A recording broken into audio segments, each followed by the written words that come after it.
Hello दोस्तों, अगर आप खाने पीने के शौकीन हो और मूवीज देखने के शौकीन हो तो आपने ये सीन तो जरूर देखा होगा जहाँ पे अनुष्का शर्मा और शाहरुख खान पानी पूरी का चैलेंज लगा लेते हैं, राइट।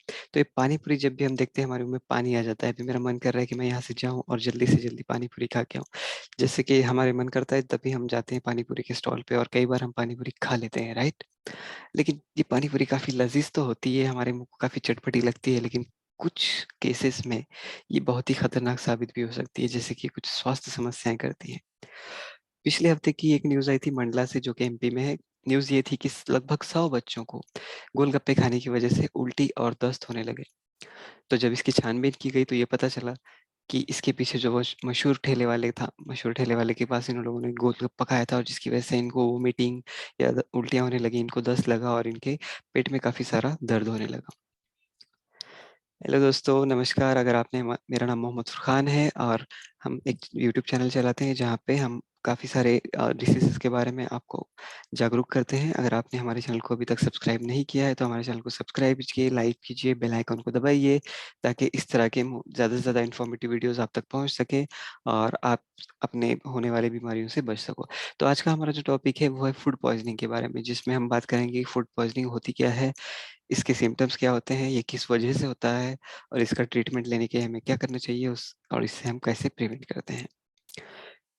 तो अभी-अभी हमने ये न्यूज़ के बारे में देखा था कि मंडला डिस्ट्रिक्ट में लगभग 100 बच्चों को उल्टी और दस्त का प्रॉब्लम हो गया था। इसी तरह से कुछ न्यूज़ पब्लिश हुई थी अक्टूबर 2021 में। छत्तीसगढ़ से अक्टूबर 2021 के महीने में 3 अलग-अलग रिपोर्ट्स आई थी।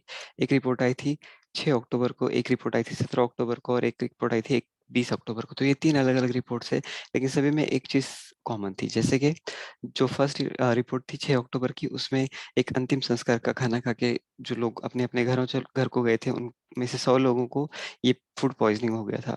उसके बाद 17 अक्टूबर को बिलासपुर में 17 लोग फिर से बीमार हो गए थे, सेम चीज़, क्योंकि उन्होंने बाहर का खाना खाया था। उसी तरह से राजनांदगांव में लगभग 77 लोगों को भी विष बाधा या फूड पॉइज़निंग हुई थी, जब उन लोगों ने बाहर किसी ठेले वाले के पास खाना खाया था या पानी पूरी वगैरह खाई थी। उसके बाद महाराष्ट्र से भी 2 अलग-अलग रिपोर्ट्स आई थी। तो इसमें भंडारा डिस्ट्रिक्ट से एक रिपोर्ट थी जहाँ पे लगभग 75 लोग जो थे उनको फूड पॉइज़निंग हुई थी, जिसमें से एक लड़की की अनफॉर्च्यूनेटली डेथ हुई थी और उसने पानी पूरी और नूडल्स खाया था। इस चीज़ को लिंक किया गया है उसकी डेथ की वजह से। तो अभी हम जानते हैं कि ये किस वजह से होता है। अगर हम लोग बाहर से कुछ खाना खाते हैं या घर पे भी खाते हैं, लेकिन अगर वो कंटामिनेट होता है किसी बैक्टीरिया की वजह से, जो कि बैक्टीरिया के हमने यहाँ पे नाम बताए हैं, इनमें से अगर कोई बैक्टीरिया आपके खाने में होता है और खाना ठीक से पका हुआ ना हो, तो उस केस में आपको फूड पॉइज़निंग होने के चांसेस बहुत ज़्यादा होते हैं।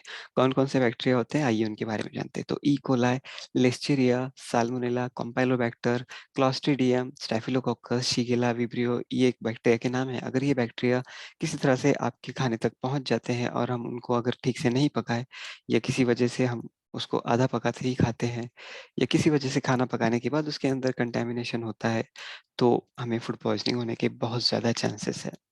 सीडीसी के एस्टिमेट्स के हिसाब से एक लगभग 13,50,000 केसेस हर साल फूड पॉइज़निंग के होते हैं, जिसमें 26,000 से ज़्यादा लोगों को हॉस्पिटलाइज़ करने की ज़रूरत पड़ती है और ये सारे केसेस ज़्यादातर साल्मोनेला से रिलेटेड होते हैं, ऐसा सीडीसी ने माना था। अभी इसके जो सिम्पटम है उसके बारे में जानते हैं। अगर आपको फूड पॉइज़निंग होती है तो एब्डोमिनल क्रैम्प्स यानी कि पेट में बहुत ज़्यादा दर्द होने लगेगा आपके। उसके बाद डायरिया, नौसिया, उल्टी होना, भूख ना लगना, थोड़ा बहुत फ़ीवर या बुखार आना, बहुत ज़्यादा बॉडी पेन करना या और एकदम से थकान जा लगना, ये सारे इसके सिम्पटम्स हैं। लेकिन इससे भी ज़्यादा खतरनाक सिम्पटम्स तब होते हैं जब आपको 3 दिन से ज़्यादा अगर कंटिन्यू डायरिया रहता है, 102 डिग्री फ़ारेनहाइट से ज़्यादा बुखार होता है या लगभग 39 डिग्री सेल्सियस बुखार होता है। उसके बाद आपको जब आप देखते हो सामने तो आपको ऐसे थोड़ा अंधेरा-अंधेरा सा लगने लगेगा या ठीक से सुनाई नहीं देगा, तो वो कंडीशन भी काफ़ी डिफ़िकल्ट है। उसके बाद आपको डिहाइड्रेशन से रिलेटेड सिम्पटम्स आएँगे, आपका जो यूरिन है या पेशाब है वो आपका होगा नहीं ठीक से या होता है तो भी बहुत कम होगा और आपका जो ब्लड है यूरिन में जो है ब्लड आपको दिखाई देगा। तो इस कंडीशंस में अगर इसमें से कोई भी सिम्पटम्स आपको होता है, तो तुरंत अपने डॉक्टर के पास जाना चाहिए, क्योंकि ये लाइफ़ थ्रेटनिंग है, आपकी ये जान पे भी बन सकती है। तो इसी वजह से जल्दी आपको डॉक्टर की मदद लेनी चाहिए। तो ये हमने यहाँ पे मेंशन किया कि डॉक्टर को कब मिलना चाहिए, जब भी बुखार बहुत ज़्यादा हो, उल्टी में या आपके मल में, विष्ठा में अगर ब्लड या ऐसे कुछ लाल-लाल आपको दिखाई दे, तब आपने डॉक्टर्स को देखना ही ज़रूरी है। उसके बाद आपको 3 दिन से ज़्यादा दस्त हो या आपको बहुत ज़्यादा बॉडी पेन हो रहा है या फिर आपको सुनने में या फिर देखने में कुछ गड़बड़ हो रही है या फिर आपको एकदम से ऐसे कमज़ोरी महसूस हो रही है, तब आपने डॉक्टर से मिल लेना चाहिए। तो इसके बाद की बात हम करते हैं कि हम इसे घर पे कैसे ट्रीट कर सकते हैं। अगर छोटा-मोटा सिम्पटम हो आपको, तो आपने पहले आराम करनी चाहिए, सबसे ज़रूरी चीज़। उसके बाद खुद को ज़्यादा से ज़्यादा हाइड्रेट रखना चाहिए और इलेक्ट्रोलाइट बैलेंस रखना चाहिए। उसके लिए आप ओआरएस का यूज़ कर सकते हो, ओरल रिहाइड्रेशन सॉल्ट्स का। उसके बाद प्रोबायोटिक्स या दही या योगर्ट ये आप अपने खाने में रखो, जिसकी वजह से आपके पेट में से जो दस्त की वजह से बाहर निकल रहा है, वो बैक्टीरिया अच्छे वाले जो बैक्टीरिया है वो मेंटेन रहे। उसके बाद आप मेडिकल पे जाके कुछ गोलियाँ ले सकते हो, लेकिन प्रिकॉशंस ज़रूरी। उसके बाद जिंजर टी या मिंट टी भी आप पी सकते हो। ये इसके ऑप्शंस हैं।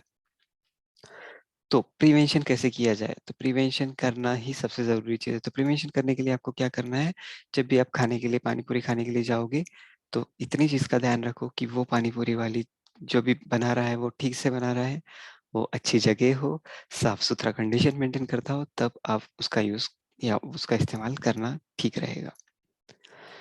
तो आज के हमारे वीडियो में हम इतना ही कवर कर रहे हैं। अगर हमारे चैनल को सब्सक्राइब नहीं किया है तो अभी सब्सक्राइब कर लीजिए, बेल आइकॉन भी दबा दीजिए ताकि आपको हमारे चैनल्स के अपडेट मिलते रहें।